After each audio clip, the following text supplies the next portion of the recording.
No, Enigma isn't difficult, it's impossible. The Americans, the Russians, the French, the Germans, everyone thinks Enigma is unbreakable. Good. Let me try, and we'll know for sure, won't we? In Path of Exile patch 3.11 Harvest League, Wintertide brand is added to the game. It is also here when I create my very first Wintertide brand build. 16 leagues later, we arrive today to the 3.27 Keepers of the Flame League, where the time has come to finally break dot cap. There's a general consensus in the community that Wintertide brand has scaling issues and would never come close to dot cap. And I agree to an extent. But what would happen if you pushed a Wintertide brand build to its absolute limits? What if you were to scale in the most efficient way possible? How close to dot cap could you make it? Well, the only way to find out is to give it a try and see how far we get. Dot cap is the limit in Path of Exile of how much damage over time an enemy can take per second from all sources post-mitigation, set at around 35.8 million.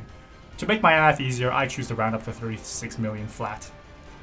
Correctly measuring and calculating Wintertide brand damage over time can be a little bit difficult.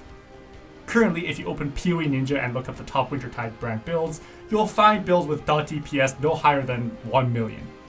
This number actually represents the zero-stage Wintertide DPS without any configurations.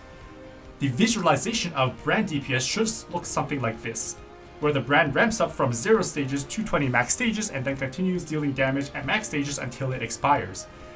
Increases to cast speed affect how fast you get to max stage, and increases to duration increase how long you stay at max stage.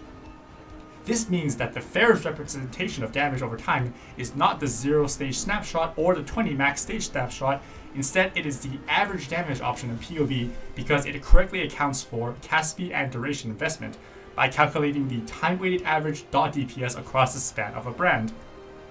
Our total damage is the average of 3 brands attached, as well as 1 secondary DPS debuff, for which, on average, should be around the average brand DPS. So essentially, our total DPS should equal the average damage multiplied by 4. I'm also setting the enemy to a pinnacle boss in Path of Building because hitting 36 million DPS on Ubers is not possible. Not yet. Now, to calculate the overall damage from 3 brands and a secondary debuff, I am not going to type Wintertide brand does 400% more damage into the configs. I don't think it calculates the way we want to because I think what happens is that the more damage line is multiplicative with the rest of the build, but it is additive with the more damage multiplier that Wintertide brand already has. I could be wrong, but in any case, we won't use config at all, and instead we're just going to multiply the average .DPS by 4. This means that the condition for which we break dot cap is when the single average .DPS in PoE is greater than 9 million. So, with the parameters of our challenge set, let's get building. As mentioned before, if we're ever going to hit dot cap, we need to have the most efficient scaling possible. Unsurprisingly, the current strongest baseline build is a Golem stacking Elementalist, as Golem buffs provide a solid foundation that we can start from. Golem stacking revolves around the cluster notable Primordial Bond, which gives us a large amount of increased damage per Golem as well as Golem buff effect. This node can only be found on large clusters, so we use 3 large clusters as well as 4 Megalomaniacs to make a total of 7. In terms of Golem count, we take the 4 base Golems that come from the Ascendancy and Golem Commander, then add 2 to the max count from the Horde's Transfigured Gem to make 6. This is then doubled by the Dark Monarch Helmet to make 12. For the Golem allocation, the correct spread is 2 Chaos, 2 Lightning, 2 Stone, 1 Flame, 1 Stone Golem of Safeguarding, and 4 Stone Golem of Hordes. Now you might be asking, hey Owen, why do you only have 3 Stone Golem of Hordes in some of these clips? Well, that is because on the day these were recorded, I did some gear upgrades and I forgot to resummon the 4th Golem, so make sure to double check your Golem count if you're ever doing something like this. This Golem that's missing represents about 70% missing increased damage that I am sandbagging, which is not negligible but was not immediately noticeable. This is because in terms of scaling, we get so much increased damage primarily from Primordial Bond that for the rest of the passive skill tree and to a lesser extent our gear, there are now significant diminishing returns from increased damage. So a standard passive tree notable that gives like 25-30% increased damage is no longer efficient or attractive to us in terms of scaling. From this point onward, we need to find other multiplicative means of scaling. On the topic of multiplicative scaling, this is a low-life build taking full advantage of Pain Attunement.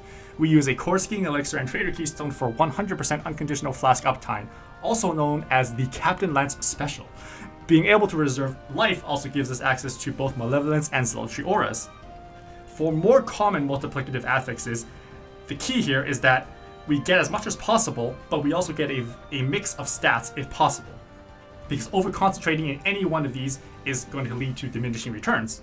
The most underrated but powerful source of scaling that I want to highlight we use is from the increased effect of non-damaging ailments. I call it triple dip ailment scaling because from this one modifier alone, it scales all three of our cold, lightning, and fire ailments at the same time. Bone Chill support causes enemies to take an increased cold damage, increase the chill effect. Wintertide does not hit, so it does not interact with chill ailment thresholds, and I link to elemental focus anyway, so it does not chill. Instead, we link it to cold snap, but that also does not hit very hard, so the chill comes from the chill ground that it creates, which has a base chill effect of only 10%. Fortunately, Bone Chill comes with built-in increased effective chill, and cold snap increases but the chill effect by 20% more with quality. Shock also increases the enemy's damage taken, equal to shock effect, but cold damage usually cannot shock. So we allocate the Elementalist Ascendancy Shaper of Storms, which causes our hits to always shock. The most important part of this Ascendancy is that it sets the base shock effect to a very high 25%. Normally, base shock from Shock Ground or something like Skitterbots is only 15%, but this 25% base shock means that all ailment scaling is more effective, since it now modifies this higher number. Finally, we get Scorch, which causes enemies to lose elemental resistances based on Scorch effect, and we get Scorch through the Eldritch implicit on our boots. This non-damaging ailment modifier can be allocated or anointed through nodes on the passive skill tree. It can be crafted as a boot suffix, or it can be found on Redeemer rings as a suffix. I choose to stop investing in ailment effect once my chill effect reaches 30% because that is the default cap, and any further investment does not scale all three elements efficiently at the same time.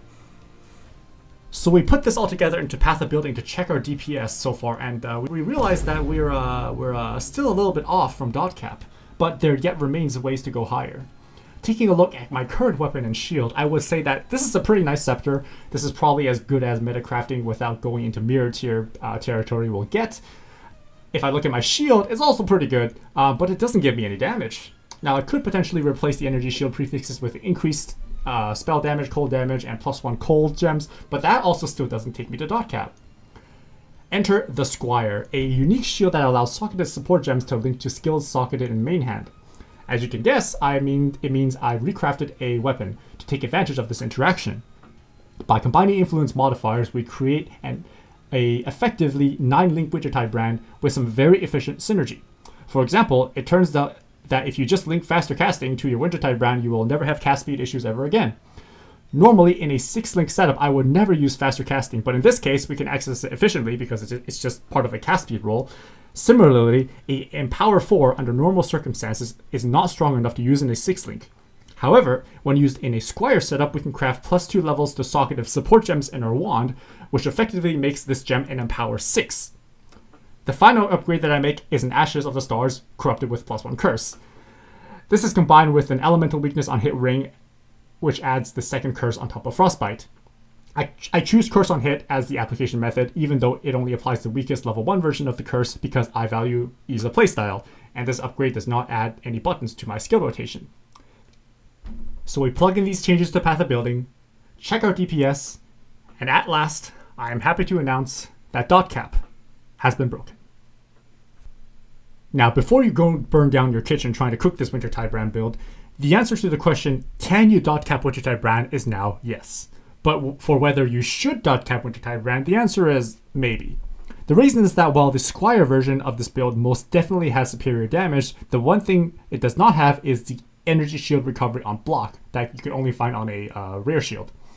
For bossing or low mob count content, you obviously don't need this recovery. But for juice mapping or any other content where you are constantly getting hit, I personally prefer the non-Squire version, even though it has lower damage as it's more of an all-rounder. And honestly, something like 28, 29 million damage that DPS that it does have is more than enough for all the content you're going to run into. I also know there's going to be somebody in the comments who's saying that I have convergence checked in the config, even though it's not a permanent buff. Just like how we use average Wintertide DPS since it can vary over time, you can also just take the average of the DPS with and without conversions ticked, and you can see that we still have good numbers and it's still higher than dot cap. And remember, you can still pump this DPS number even higher, hypothetically. I just chose to move on because I reached my personal goal. Now, while the headline of this video is dot cap DPS, this build is not squishy. For defenses, the build has over 10,000 energy shield, it has capped block, and it also has ES recovery on block from our shield. The build regenerates over 1,000 energy shield per second, it's chaos res capped, and elemental resistance is overcapped, so things like exposure, curses, or scorch don't cause us any issues. We're also freeze, chill immune, as well as shock immune. The other ailments honestly don't do too much to us, and they're not concerning or mitigated, and they're mitigated in other ways. We have this Stone Golem of Safeguarding, which redirects over 80% of incoming melee damage away from us. It also taunts. We have 4 endurance charges which are generated through the graft that creates charges whenever we are on low life. Since we are permanently on low life, you can see that we just get a charge every couple seconds. This graft also gives 3% additional physical damage reduction. If I did not have this graft to generate endurance charges, I would just use Enduring Composure. Cast when damage taken, Immortal Call helps us to buy time for energy shield regeneration because it would consume all endurance charges to extend the damage reduction duration and damage reduction effect. And finally, we have Vault Discipline, which is just a panic button you can hit to immediately start to regenerate your energy shield. For mapping, you should try to get a Timeless Jewel with guaranteed onslaught and kill. The other best mod to have with this is increased aura effect. If you want to be try hard, you can also carry around a second jewel that has a double aura effect for single target encounters. In terms of budget, to get the dot cap, I spared no expense, and some of this stuff is not cheap, and I stopped counting at some point. I would say that the upfront barrier to entry is the golem stacking, clusters, and helmet, which makes the foundation of this build. Once you can afford that, you can incrementally upgrade to other things at your own pace. Of course, Wintertide brand Elementalist is a great league starter and is what I play from start to finish. This build also does not cap with Mage Blood because we need to sustain a unique flask. Since we can't use this extra Mage Blood that I farmed, I guess the only thing to do with it is to send it into a corruption chamber. Fuck, it survived. Well, I know of a different way to get rid of it. Okay, I think I just found like an absolute new. I just found new players. I just whispered this guy. He took like 2 minutes to figure out how to whisper me back. You want to join my party? I just invited him. Please join. Oh god, he doesn't know how to join a party. Oh, I found a new player. Hello? Are you there, buddy? Hello? Oh god. Alright, fuck, I'm just gonna trade to him. Please accept. Please accept. Oh god. Hello? Oh shit! Oh, he accepted. Please accept. Alright. Let's hope he doesn't vendor it.